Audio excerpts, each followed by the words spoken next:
Hello, good afternoon. Welcome to the Everton Daily Live. It's Wednesday, the 24th of January. The clock is ticking on whether Everton are going to bring in those 5 players that are going to transform the second half of the season. We all know there won't be a single player. Anybody? There'll be nobody in.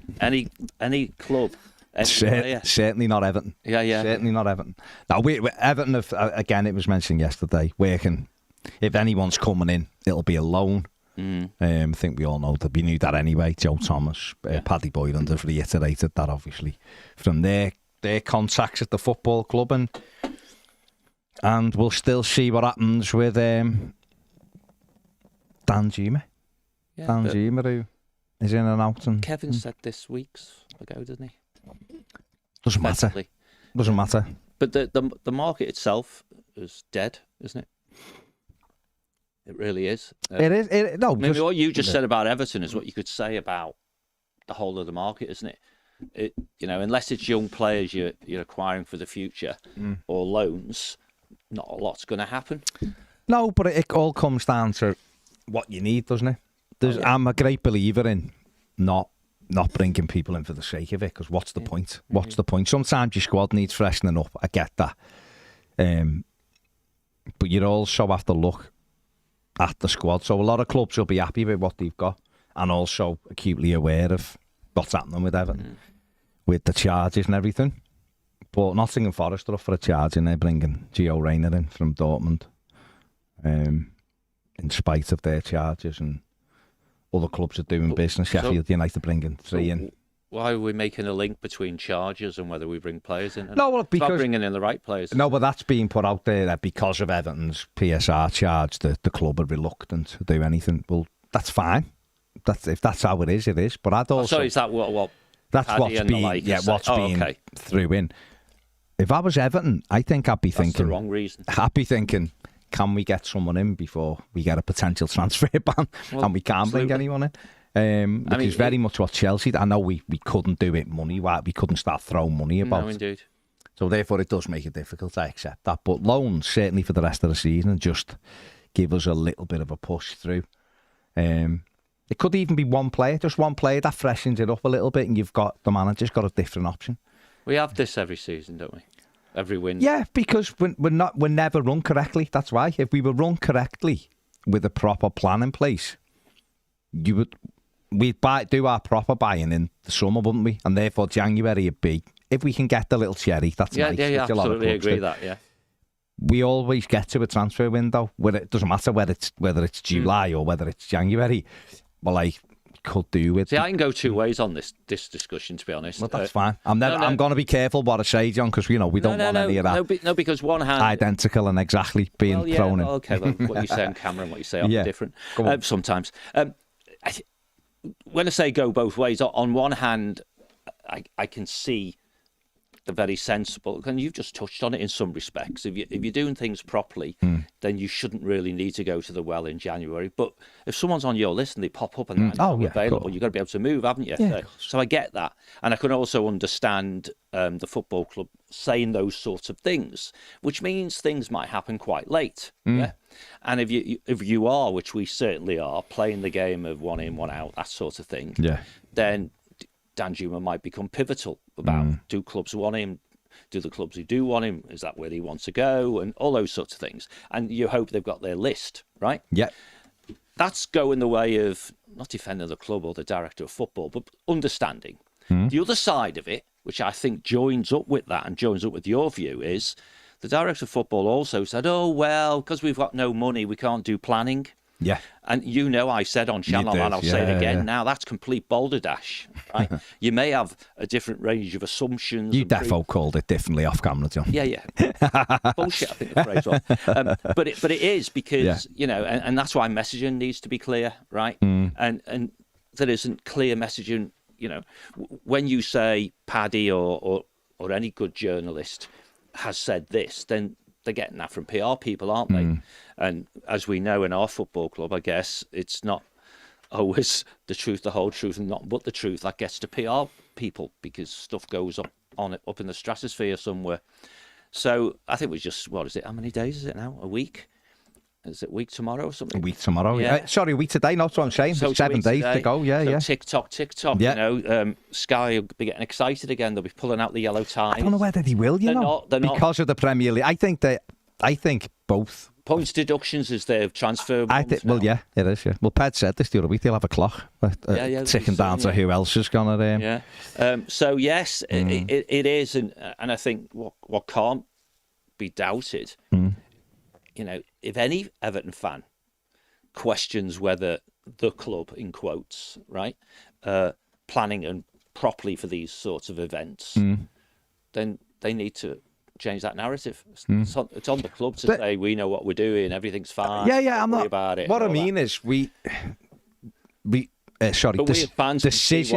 decisions taken in the past are now affecting what will be happening now. That's all I'm saying with that kind of planning, because we keep going over it, but we haven't run the club correctly, have we? Whoever was in charge of it. We're not running it correctly now, are we? And we're floating along now with we're probably not even moving. We're just there bobbing. Stagnant, yeah.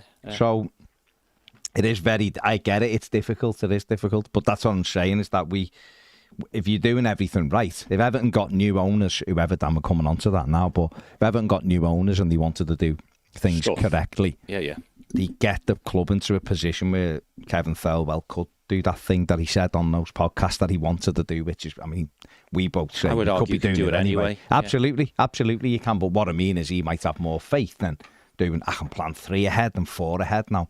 Because me and Ped were talking yesterday, it's only really how we get out of where we are. But we're never going to...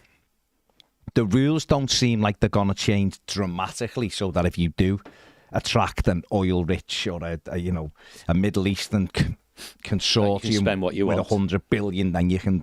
It doesn't seem like it's ever going to go there. I think any regular fan of any club, other than someone who is owned by a business like that, doesn't want that to be the case. But I don't think it will anyway. No, it just doesn't make sense. So therefore you have to come up with a different plan. And that's the one word Everton haven't been under Farhad Moshiri. Yeah. The regime before, Bill Kenwright made lots of errors in his time as Everton, when he owned Everton. But the club had to be run in a way where they had to be tight with the money. And they had David Moyes, who was very, very good at squeezing. Kenwright and Moyes ran a tight ship. That's what I mean. They understood each other. Very much like Ashley and Benitez, I guess, in Newcastle. When they worked together, they understood each other. And when David presumably said to Bill, I want this one, Bill knew it was real. Yeah. Because he's watched him 47 times. And he just operated to a if in doubt, don't approach. And which sometimes is good and sometimes isn't, because sometimes you have to take a punt on what your gut says, don't you? You know, this play is going to be really, really good. It wasn't perfect. But it worked. It wasn't perfect. But what I meant was it got us into... tables and so on proved it worked. Yeah. It got us into a position, though, where Farhad Moshiri could take the club over and it wasn't hugely saddled with debt or whatever. If he'd have followed a similar... slightly looser with the purse strings, but a similar kind of route. Well, the same process, Everton, just go to different shops. Yeah, and Everton might have been in a much better position, but that's the only way, by going back to that, getting younger players developing, selling one, keeping two, and keep the process going. Then you're attracting bits in from everywhere else. Stadium will help. Then we can start to look forward. I just think the problem we have now, and certainly I'm feeling it this window, not necessarily because I thought we'd get 3 players, and because it didn't. It was like, if something pops up, we might. So I'm not checking.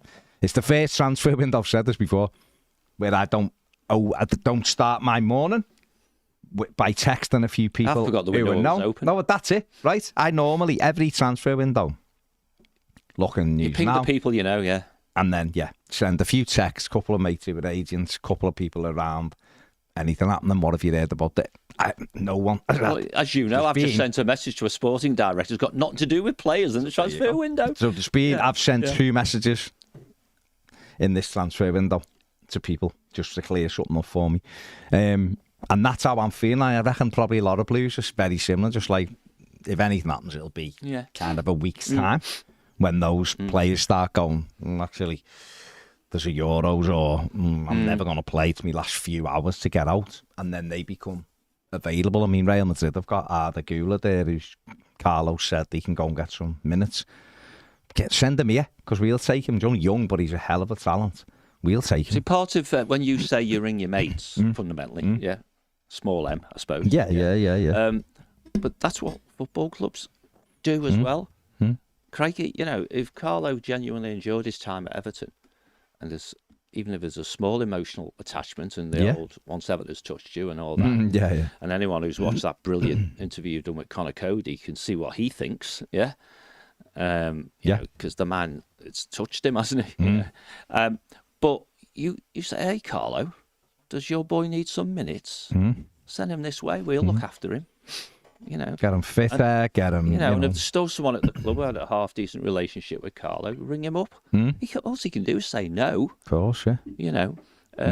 And one would think Kevin's network is wide and deep, because you can't be in that job for that length of time and not pretty much know all the agents, all the managers, all your counterparts, and so on. And maybe they're all in the same boat. They're all waiting to see who blinks first. The classic, which player is going to cause the dominoes to fall type of thing. But if we've decided Dan Juma's going because he wants to, then act.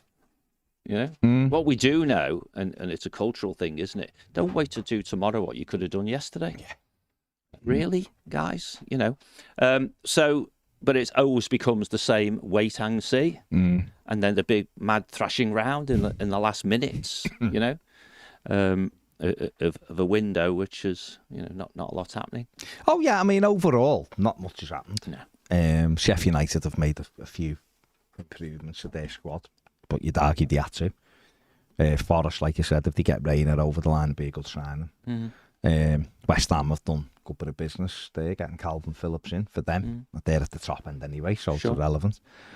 But they are paying £7 million to have someone for 4 months. Yeah, so, but if he gets they've got them, a track record. He did that with Lingard. So. But if they get them, if he gets them into Europe and they'll say, well, it's money well spent, worth it, isn't it? And keeps the momentum going.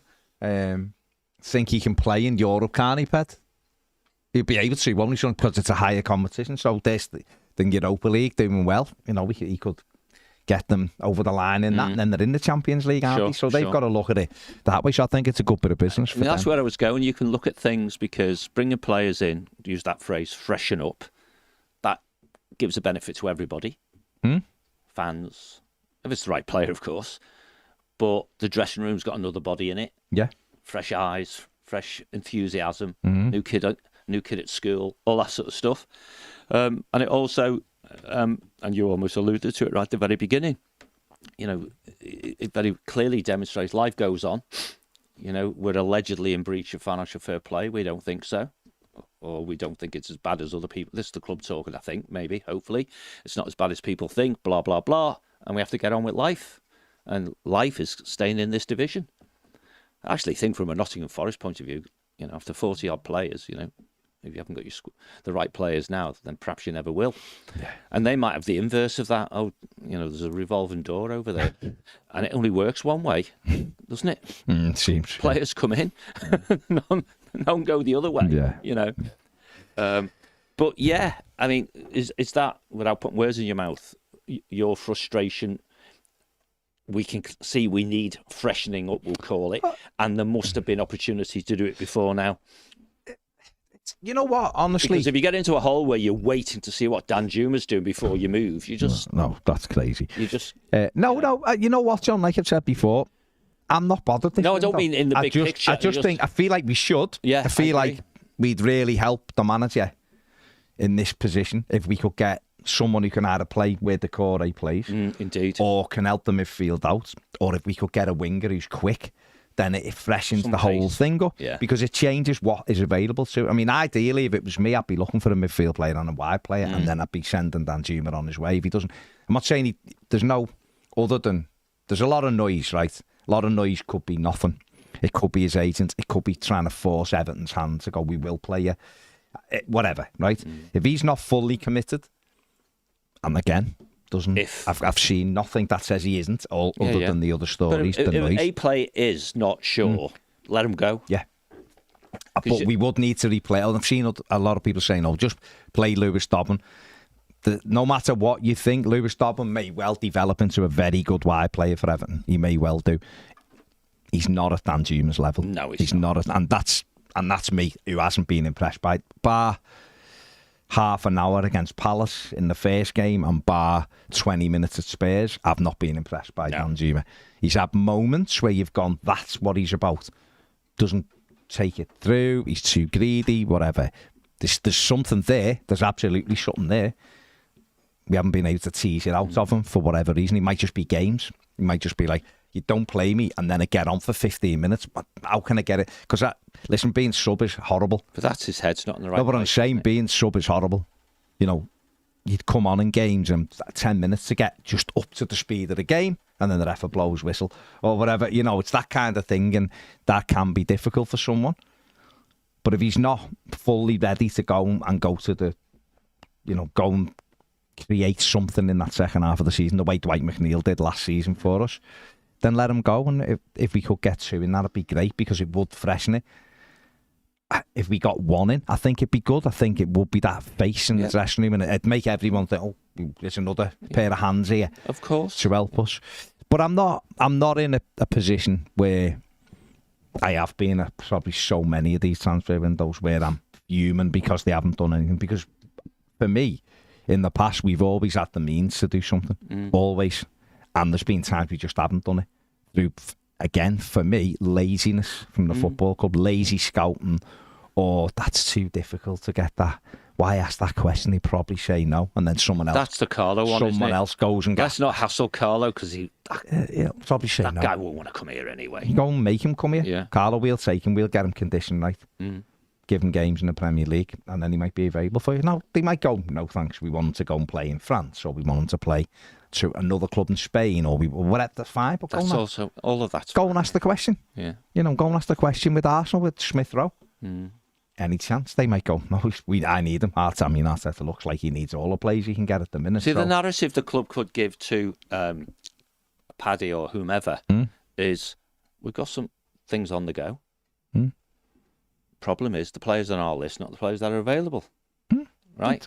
And it's a risk call for us. At what point do we either pull stumps and say we're not going to get what we want, or we drop down our list? And clearly, if we do drop down our list, the risk goes up around getting a transfer, so that becomes more likely a loan. Yeah. But then some host clubs, and perhaps you use the example you just said, the guy at Madrid, right?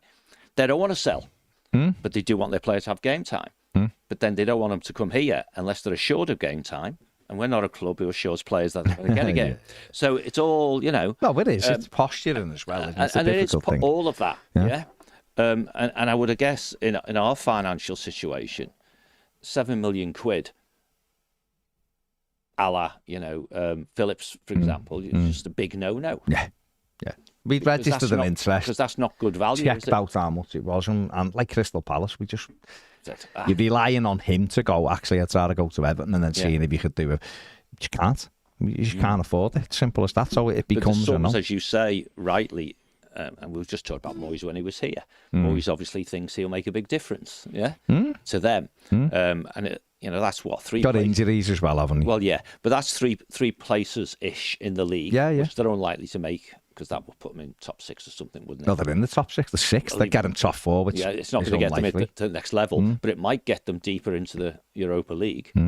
And the magic trick of winning the conference to get in the Europa League, and then winning the Europa League to get into the Champions League, that's like, this is a great manager time, brilliant, isn't it? That's brilliant, so that's career-defining stuff. Apart from the teams get better the deeper you go in all those competitions. Then he won the last one, didn't he? When people were going, no, I'm not sure. But he beat a couple of good sides to actually get there. Absolutely. And the further you go in it comes more in your favour, obviously. Of course it because does.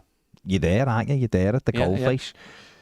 And there is a gap between Premier League intensity and stuff and some of these. And once you shake out, it's the other way around typically, isn't it? Once you shake out the Champions League teams who drop into the Europa League, they either go to the final and they win it, so no one gets that trick of getting in it, because they're typically clubs who are going to get it anyway.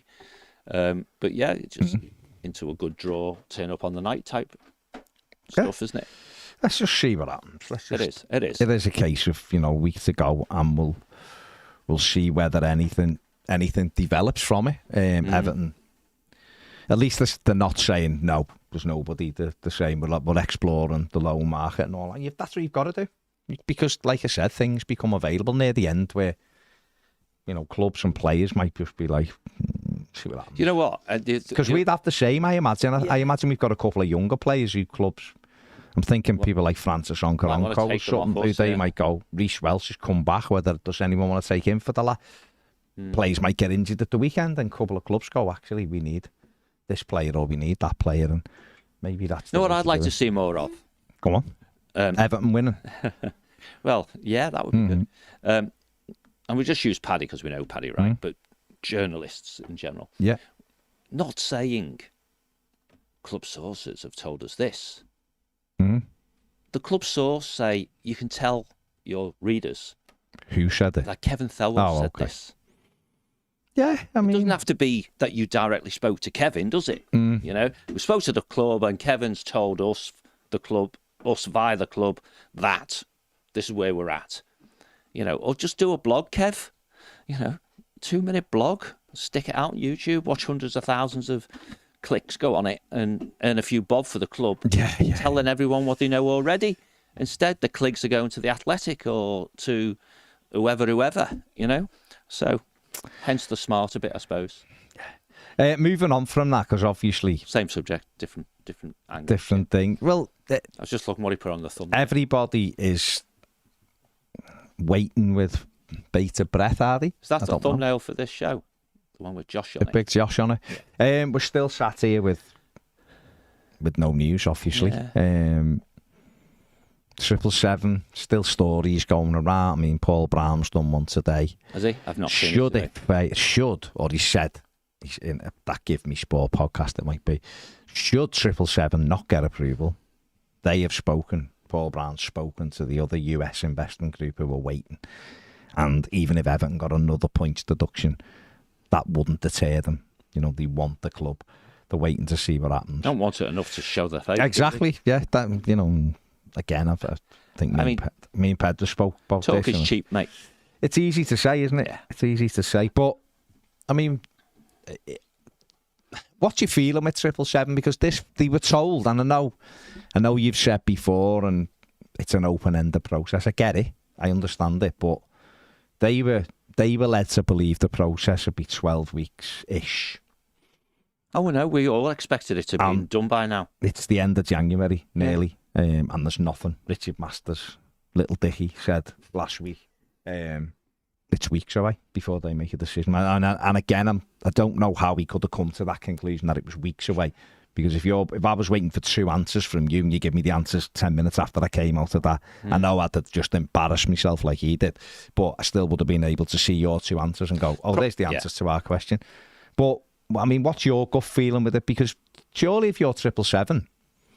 you're not just going to sit here indefinitely, are you? No. If you're paying money into the club, which is what we're led to believe. There must be great frustration. And there's a comparison here, isn't there, with the PSR? Right. The process is a sunny day process, a sunny day plan, as we've talked about before. Yeah. Everything works. Everything chugs along in a straight line. It takes this long, you know. And all I can do is repeat what I've said before, which is, you know, when the process started, I think the expectation was it would be a little bit open-ended. And the reasoning given was that the FCA had a huge backlog of stuff they were doing, not just for football in general. In general, yeah. And therefore, they were expected to be the ones who took longest. It's weeks upon weeks since they finished. So, in the absence of anything else, a VAR review is in progress, you know, and they're looking for a reason to say no. Because I don't get it. I mean, you can't just... I appreciate from a Premier League's point of view, you feel you've got to get it right. To use Sean's phrases, there's a huge amount of noise here and around this company and so on, right? And, you know, now it's weekly rather than daily that stuff comes out, so at least we're all getting a little bit of rest from it. But if you've got an objective review, if you really have an objective review, you've finished it ages ago. You must have. Because you speak to 777, as I did the day that Master spoke at to DCMS in his train crash, and the guys at 777's PR come straight back, like within minutes, and I tweeted it saying, no, we give them everything they've asked for. Now, of course, Masters said they didn't like the answers. Well, ask a different question. Either ask the same question a different way, or say, well, if that's your best answer, and this in commercial terms, ultimately you end up in a situation, what's called a BAFO, right? Give me your best and final offer. Okay. Right? A BAFO. There's a new one. Yeah. There's a new one. Give me your best and final offer. Yeah. And so you just say to 777, if you are the Premier League, so this is your answer to that question. That's your best answer, because that's the one we're going to use. Unless you give us a better answer, that's the one we're going to use. And you go, okay, thank you. And then you say yes or no. I just think the Premier League's found itself again in a situation where it thinks it's going to get grief if it says yes, and it thinks it's going to get grief if it says no. So it's not doing anything. It's extraordinary. I mean, they've got something approaching them, haven't they? Which is, what are you going to do, Premier League, if you confirm? I know it's a minority shareholding, but it is rather a well-known club throughout the world, right? If you confirm Jim Ratcliffe, as a fit and proper director, I guess, rather than owner, because he's a minority shareholder. Yeah, you are going to get asked what's going on with Everton. You either got to say why you can't answer the question. Yeah, the question is, are they fit and proper or not? Oh, and it can't be your chief exec shooting from the hip saying, well, we didn't like the answers. Well, use those answers as evidence of your decision then. And from 777's point of view, I think they're a bit behind the eight ball, aren't they? They think they've done everything that's been asked of them. They're demonstrating through, continued investment, if we want to call it that, or loans, whatever you want to call it, but putting money into the business from a day-to-day perspective, whether the money ends up going on stadium or whether it goes on keeping the lights on, they put, rumoured more than £100 million at risk. And their patience is being tested, isn't it? Which is, I guess, why we heard sometime in December that we're not doing this beyond January. Now, that's putting the money they put in at risk if that folds the club, because if it becomes insolvent or whatever. But again, the expectation would be Moshiri would step back into that breach and he'd be doing what 777 are doing. So it all gets messy because the Premier League can't make a goddamn decision. Who's telling the truth, right? Masters saying, he didn't say we didn't get answers, did he? He said we don't like them. 777 saying we've given them everything they've asked for. Well, that means 777 have done their bit. Love them or hate them, they've done their bit. They've been asked for data or information or whatever it might be. They've done it, but these guys don't know what to do with what they've been told. That just seems crazy. It is crazy. Totally crazy. Not fit to govern. The other thing, while we're on the roll with businessy phrases, which I don't understand, by the way, why this has never been done by the Premier League, because it makes perfect sense to me. Back in the day, if you were going to be bidding for some work with a particular company, right? Yeah. And they would regularly come out with opportunities for you to sell to them, they do a pre-qualification process. Right. And so you give them all the basic information that they might need about you, like the name of your company, how many employees you've got, what your profitability is, who your bosses are, all that sort of stuff. In other words, the very vanilla stuff, which must be in this stuff that the Premier League ask potential directors or owners for. And then that sits on file. And then if they want you to sell to them, they don't have to validate you because they say, well, we already know all this stuff about Barry Cass Incorporated or whatever. And therefore, it's almost like a fast path approach. So lots of the insight they would want to know about 777 would be, how old are you? Where do you get your money from? Whatever. Yeah. And these guys in the States who are allegedly sitting on the edge of their seats waiting so that they can then start a 12, 16, 20, whatever it is, week process. Yeah. They could be going in parallel, couldn't they? Well, they should. Well, I would have thought that's what they would be doing if they were. No, with the Premier League, I mean. Yeah. So if it was real, because it's a bit opaque. The Premier League in general appears to be opaque, doesn't it? But because it's a bit opaque, you don't know whether you can have 2, 3, 4 running in parallel. I mean, are they just doing Everton at the moment? Oh no, they must be doing Jim Ratcliffe as well, mustn't they? Well, I know he's a bit frustrated because it's taking longer than he thought. Well, he's a British, English, whatever, born multiple billionaire. And this has been going on forever. And he's thinking, well, it's hardly a surprise, is it, guys? You know? And you know where my money comes from. You know? It is all a bit. It's all on Richard Masters' watch, you know? And Alison Britton needs to step in at some stage and go, whatever the rights and wrongs around all these things are, it's damaging the public perception of us as a competition manager, because that's all the Premier League is. It's a competition manager, right? And ultimately, that will damage the brand. So the next shareholder meeting should be interesting, because if I'm a shareholder of the Premier League, I'm saying, why do we look like numpties? Do you think they look at it like that, though? The others, even, not necessarily even the Premier League, but the other clubs, do you think they would look as shareholders, even though they are? Do you think they'd look at it like that and go, you're damaging our brand with all this nonsense? Or do you think it's just all about self when they sit there? I think if you're honest about it, it's all about self. Yeah. And until, for example, you know, magic. See, this is because, you know, Ped has to do it because we know who hasn't. Yeah, which is cool. Thanks, Ped. You're a good man. You know, if they, I don't know when the next broadcast deal is getting done overseas or whatever, and let's pretend they're expecting X and the answer's 95% of X, and then the shareholders will say, whoa.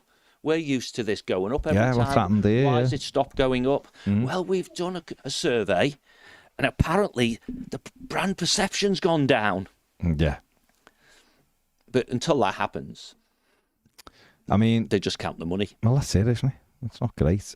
G says just his opinion, but Paulie Esk thinks that the delay with the Premier League approving 777 is because they're loath to accept them as owners of Everton.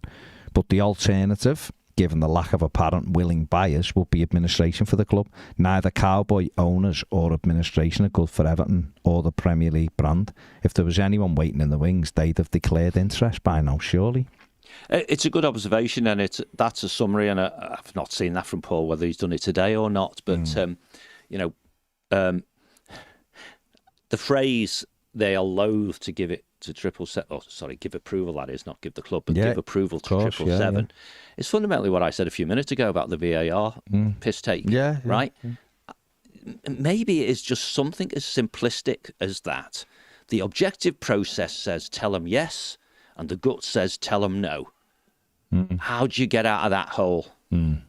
Because I'm assuming in any reasonable process, 777, if they are, you know, declined, you know, will want to know why. Of course. I also personally don't think the binary option is what, as described, it's 777 or administration, because that assumes nobody else can step in time to stop administration.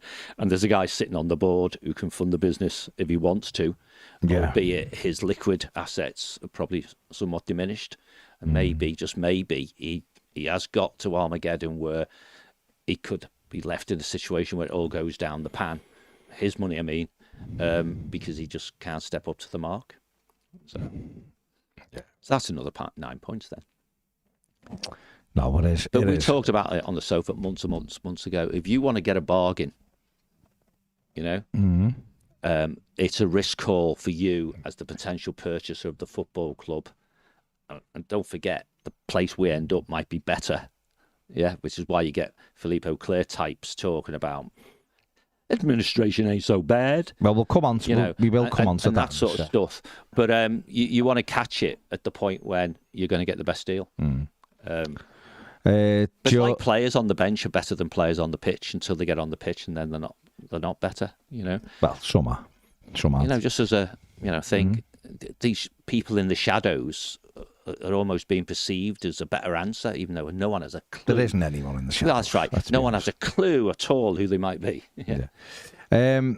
Geordie Tune for Life says, afternoon, lads. I wish younger fans would know their history about football. I've seen so many who think Everton are not a big club. Jesus Christ, football did exist before the Premier League. Yeah. Did it? Oh my goodness. Well, apparently. I must have been doing something from 1966 to 1992. I guess it was watching football. Yeah. Good one, that, though. Yeah. Geordie fan. Toon fan. Newcastle fan. Yeah. Top man. Stubborn Oak says just about to live stream my grandma's funeral in Liverpool from down here in Oz. He's doing it because he lives in Australia. It's midnight and I'm watching Toffee TV for comfort. R.I.P. Nana Heather. Yeah, sad mate, but nice one for joining us anyway. Keith says what a great interview with Connor Cody, very inspirational, thoroughly enjoyed it. Royal Blue says the Connor Cody interview is amazing. Listen to it if you haven't already. Loads of great comments for Connor Cody. Did you see the screenshots I sent you before from LinkedIn? Yeah. Nice. Did you like it? Yeah. Nice. I've just seen it then. It was very nice. Yeah. Somebody said that Connor was a credit to his profession, and so was Baz. Yeah. I got called the Everton Parky before. There you go. Rani Bubble. It's brilliant though. What a talker he is. Oh, he's fantastic. He really is. Yes. Yeah. Rani Bubble, who's a West Ham fan, just on the Calvin Phillips, says reported loan fee for Phillips is $5.5 million. It's expensive, but if he keeps us 6th or 7th rather than 9th or 10th, it's great business. Well, it is because he'll pay for himself, won't he? West Ham stay 3 places. Or 7th. If it is Europe again. Yeah, if it is 5.5, that's 3 places, isn't it? So you're sure 3 places and perhaps 1 extra game in the Europa League. You know, with attendances and stuff. Yeah, it works for you. And it'll work for him. That's it, isn't it? If he's the Calvin Phillips that used to play for Leeds, yeah. They get him back. Moyes will get him fit. He's fine. The best thing that can happen from Cruel Hoax to Everton, Villa, Newcastle, Wolves, etc. is the top 5 leave the Premier League for the Super League and a new British League gets formed. No VAR and Rangers and Celtic on board. Yeah, I mean it is all a bit weird, isn't it? Did you see that Rick Parry thing the other day? Yeah. How old was that? Was that recent? He said that. It was the other day, wasn't it? No, I saw it on Twitter the other day. But I don't when know. He believes the club should have more voting rights than others. Yeah. But he said that while he was at Liverpool. Yeah. So that doesn't surprise me in the slightest. The Blues says so this group apparently interested regardless of points deductions, but they won't get involved while 777 are in the race. Doesn't make sense in my opinion. Yeah, definitely. But if the Premier League are loath, right? I don't know whose word that is by choice, I mean. But if the Premier League are loath, to me, rightly or wrongly, that sounds like, I said before, objectively, right? They have to say yes according to their process, but they don't want to for whatever, or the noise, I would guess. But Farhad Moshiri will decide who he sells his shares to, right? However, it's not a good place for Moshiri to find himself in if, for example, the Americans, whoever they are, showed their hand, at least showed a front man, a spokesperson, right? And said, we're here. We're happy to buy. Yeah. And that gives the Premier League an out, doesn't it, in some respects, because there's an alternative. I mean, we said it again, didn't we? But RMF will catch a cold if that happens. 777 will catch a cold if that happens. Because they're going to start, if there's any sense about them, these next in line, playing hardball on, if it's us, not 777, if it's us or administration, you'll get nothing under administration. That's the thing, though, isn't it? That's what I was going to say to you. But if I mean, Philippe Auclair, did the piece yesterday. Formerly of this channel when he was on, I mean, he's been not a member of the channel. Yeah, but he's been on, that was months ago now, wasn't it? I think it was. Must have been. Yeah. They've been around September, October, right. Time flies, eh? What? He said that going into Everton fans his actual thing was Everton fans are mourning their football club. I don't know any. But there's no reason to, because even if they go into administration, it's not the end of the world or something. No, it's not. I mean, it'd be automatic relegation. Because it'd be another 9 points. We need to on top of whatever we got. We're not staying up with 19 points taken off us. I think it'd be the shock of administration that caused the damage, not the points. But hey. And obviously what he's gone on to say is, a lot of debt would be gone because Everton wouldn't pay it. They'd just be paying bits back. So the club wouldn't have any kind of debt, really. And when you look at it, you go, actually, could be a way to get out of a very deep hole here. The problem is you have to sell players and you sell them cheaper than what you should get for them and you lose assets, obviously. And I mean, administration in the Premier League, if they'd stayed up, they've had no points deducted, went into administration, got 9 taken off them and survived, then yeah, they might be in a very healthy place to move forward. With everything else going on, I just don't see how that is a way out for Everton. I mean, it's quite a leap from Philippe Auclair to say, 777, if it doesn't get approved, they'll pull out and then that'll be it, because Farhad Moshiri would lose a hell of a lot of money if it goes into administration. It's probably easier for him to fund the thing rather than to go into administration, I would imagine, John. Yeah, it's a risk call, yeah. My understanding is, and these things, again, I said before, words are cheap, aren't they? But at board level, the discussion has been, what happens if 777 get told no? And the answer is Farhad Moshiri will step back in and fund what they, the cash flow, we call it that. But how long he could sustain that, if at all, we would never find out until it happened, would we? But he's in deep. Yeah, he's in deep. Yeah.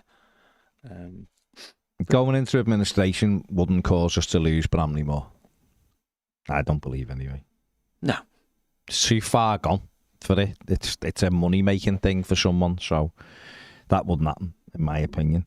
I wonder if... I mean, the Premier League are putting us in a little bit of risk, aren't they, by just allowing this to drag on? Because if you're not going to approve someone and that club is under pressure to keep its head above water because you just drag your heels, then if I was Everton, I'd be thinking about possible lawsuits against the Premier League. Let's run a scenario, right? So here's a scenario, yeah. Right? 777 have proven where the money's coming from, yeah, to the Premier League. Yeah. They've proven they've got the funding for, I think it's 3 years, is it, that you have to prove you've got it for. The money they've already sunk into it, they're going to convert to equity, like Farhad Moshiri's done more than once. Yeah. Yeah. They've got some arrangement going with Farhad Moshiri, which might be akin to, I don't know, him seeing his money in the future. In other words, that debt gets set aside as well. Yeah. Yeah. That's the sort of benefits you would get from going into administration, isn't it? Yeah. The debts sort of go away, sort of thing. Clearly, right and media funding would still be there. MSP would still be there as that money, as people we owe money to. But if the 777 money and the Farhad Moshiri money are not debts anymore per se, yeah, then that's a good place to be. And if 777 have demonstrated in their own minds, if no one else's, that they tick the boxes, then you're right. If we found out, imagine this, if we found out in the future, probably 777 would have to defend their whole business model of the football group, wouldn't they, if they've just been declined as a fit and proper owner of a Premier League football club. Yeah. And if they then went on an offensive and demonstrated that they ticked all the requirements, but the Premier League subjectively still said no, and then Everton went into administration, that would be on the heads of the Premier League. It must be, mustn't it? It's got to be, hasn't it? You've got a crap process, which when you follow it objectively, you end up with the wrong answer. I had this 25 years ago. I did an outsourcing deal. Yeah. They had a model that determined what my bonus would be. Yeah. And when they ran the model, it came out with the wrong answer. Like, the number was way too big. Nice, okay. Politically, they didn't want to pay me the money. So they changed the model for one person. Okay. Me. Yeah. All the other sales people in the organisation used the old model. Yeah. And for that one deal, sounds familiar this, right? For that one deal, they changed it. Now, I still got a shed load of money. Eye-wateringly large sum, but nowhere near what it objectively was. Yeah. And so when you hear me talk about plan the dive the plan, they didn't. They planned the dive, they produced an objective spreadsheet and all that sort of stuff. It was all locked. You just put the numbers in, it spat the answer out. Yeah. And then they went, politically, we can't have it that big. Yeah. Right. And that's because the company I work for was a wholly owned subsidiary of a utility, and fat cats was a big thing at the time. right? And the same maybe applies here. They've come up with a very objective way of assessing whether people or organisations are fit and proper. But when they've run 777 through it, it doesn't come out with the gut feeling answer. All the things you can hear all those things going around in their heads at the Premier League, can't you? No smoke without fire. Absolutely, and all that. And I have some sympathy on that, but you can't keep kicking the can down the road. You have to make a decision. And it sounds like they're in a situation potentially where whichever decision they make, they might both be wrong. You know what I mean? If they were in a good place, both would be right, wouldn't they? Yeah. Then it wouldn't matter which one they picked. But they may have concluded both are wrong, and someone has to make a decision. So who makes it? But what I'm saying, so John, who makes it? Maybe the shareholders have to make it. Because what I'm looking at is it's mad. The whole reason these rules and regulations are put in place is to try to protect football Totally. clubs. And yet they're doing the very opposite of protecting us. They've taken points off us, which we're crazy, and we should get some back, I imagine. If there's normal people sat there in the commission, we won't get them all back, of course, but we should get some back. But even if you say we won't get them all back, of course, and that's under a category called face saving, it's wrong anyway. Yeah, well, that might be, that's what I'm saying, that might be what it was. It's wrong anyway. But that's when you look at it like that, they're putting us at risk. We've lost, no matter what they say, we were given a financial penalty because we lost 5 places. That's a financial penalty. Yeah. It's 11 million quid. Yeah. Got that. And then on top of that, we might have been able to cope with that. Then they're telling us we might do you again because you're going to fail again because we've done you last time. We're going to do you again for the same thing. Well, for 66% of the same thing, we're going to do you again. Again, absolutely berserk. And on top of all of this... Well, no natural justice. No natural justice. And on top of this, we're just going to go like this with your future by...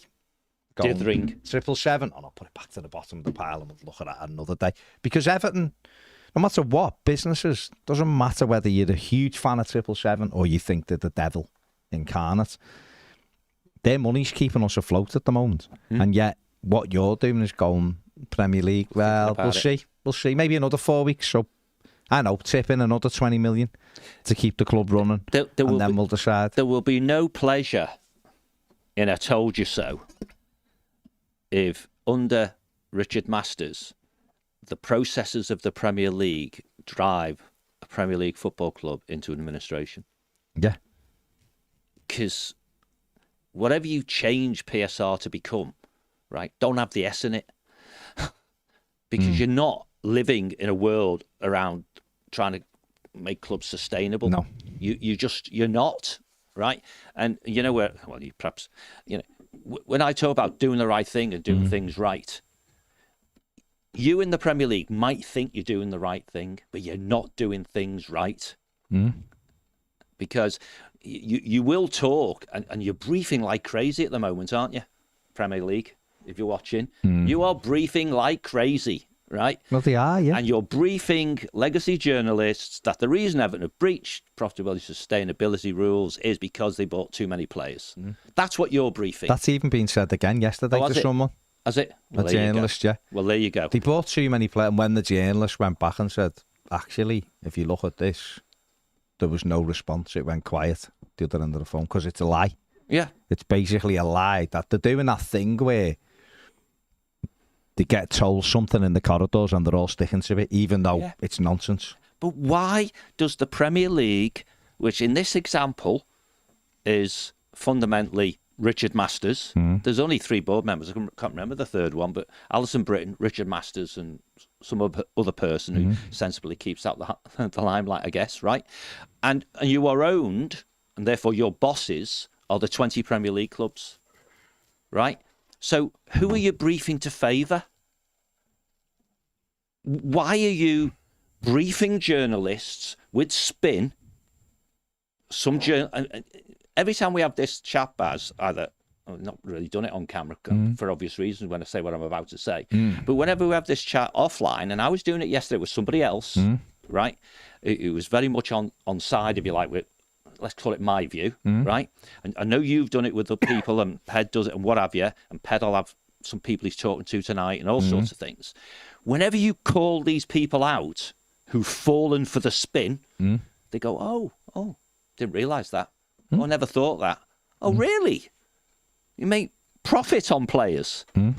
Only Luton have got a lower net spend. And Luton are like a non-league club in comparison with most Premier League clubs. They're a teeny-weeny, beautiful little football club who are quite likely to prove people wrong. Catch up, aren't they? Yeah, but they're quite likely to prove wrong because of other things that are going on. Actually survive in the Premier League this season if they keep going as they're going now. But they're tiny. So you're spinning. Why are you spinning? Because you want to be right. Or because you want to do the right thing. Well, they want to be right. Of course, you know, and you're messing with football in the round and the Premier League as a brand, because unless you can't read the room, can you? You've just been reading stuff out. They're not from Everton fans, or not all from Everton fans. There's Newcastle fans, there's West Ham fans. You know, we have this on other thing. You know, the other show that you guys do, which is the non-Everton one. Fans are falling out of love with football, Masters, and it's all your fault. And you are, as we know, not long for that job. You know that. It's madness. And that doesn't mean you're bad at it per se, but the public situation is, you know, when you're on the top of the stack and a sacrificial lamb's needed, so we can say, oh, it was sort of, we fixed it now because we've got a new chief exec. So it'll be somebody else, mate. It really will. And just get out the attack-defend spiral, press pause, and go to the Premier League meeting and say, what's the right thing to do? Let's forget the rules for a minute. What are the right things to do? We're a private members club. If we choose to ignore the rules, we can. You know, and very wise people will say, suspend all these rules while you're getting your act together. That doesn't mean let Newcastle spend billions or Man City do what they want. Or you let them do what they want anyway. But, you know, suspend the sanctioning side of it while you make it more credible. And because everybody knows points isn't the right answer. Because, you know, you sat front and centre and talked about, or allowed the narrative to persist around the ESL that shouldn't punish the fans. Well, I feel punished, you know, and Nottingham Forest fans will feel punished. Chelsea fans don't, do they? Man City fans don't, you know. Well, right, let's race through some of these. Ian, see you later. Let's race through some of these Premier members' questions. James Wallen says, think the question is, do 777 need Everton more than Everton need 777? I think if there is multi-club structure to work and be worth what they've put into the project, they need a top club, ideally a Premier League club, and we are the easiest to buy at the moment. Genuinely don't know what the Premier League are doing over this. Kane says, I hope they lose their patience and go elsewhere.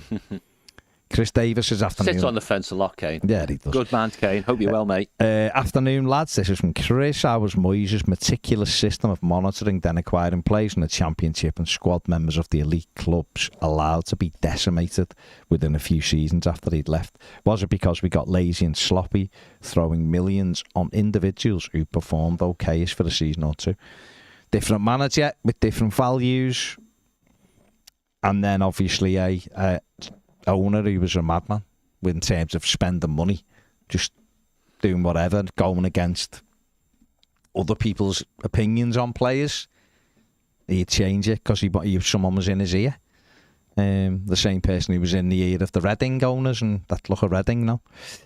G says, we've done that one about the Esk. David Gownsey says, morning gents, you may have already covered this, but what are your thoughts on the articles that talked about a transfer ban rather than a points deduction?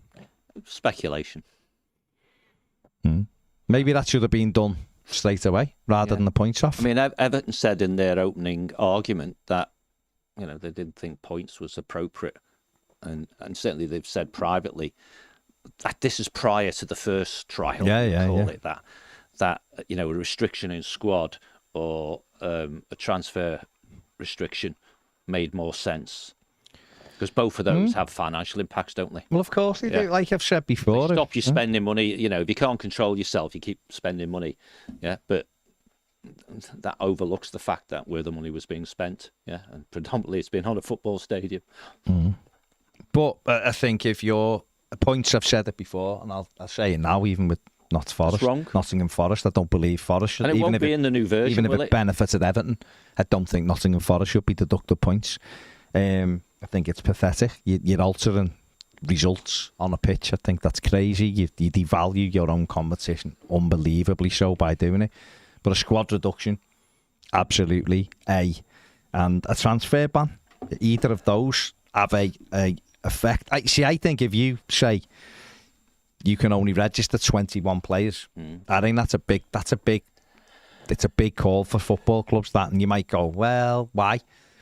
It is because it means that there's got to be under 23 or under 21 players now in that first team squad. You get 2 or 3, 4 injuries, and they're going to play. They're down. You're down. Because in that you'd have goalies and everything. Even if you really want to hammer the clubs, take it down to 20.